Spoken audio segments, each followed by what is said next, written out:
Maliba TV1 jabarani filɛbaga hɔ bisimila aw ka kunnafoni sentelimaw kɛnɛ kan.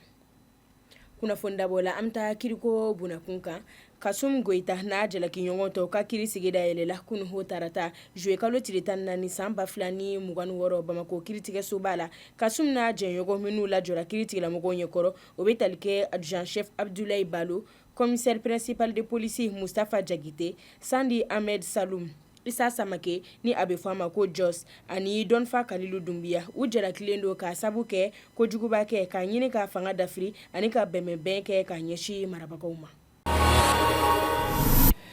O kɔfɛ an ta lakanako bunakun kan.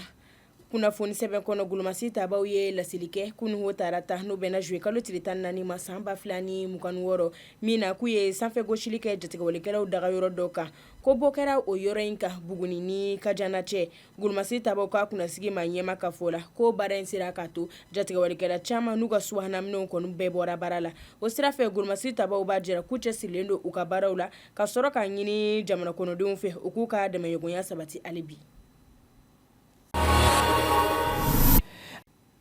Ni hambore hamta kokan kibariya kunnafoni na Hamidu Burkina Faso ye famaw ye yamariya di ma ɲɛma fila gɛnni na ka bɔ Union Européenne ka cidejɛkulu la mina tile 3 dilen du u ma yasa k'u ka kasaw kuru ka bɔ u ka jamana kɔnɔ ko latigɛ in talen kuma fɔ fɔlɔ ko bɛ kɛ waati la ka sɔrɔ gɛlɛyaw bɛ sen na Wagadugu ni Bruxelles cɛ.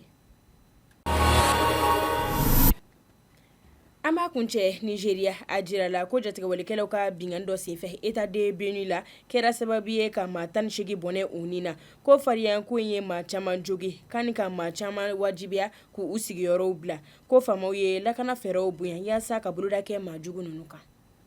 Ni de bɛ dansigi aw ka kunnafoni sentelimaw la Maliba TV1 jabaranin kan.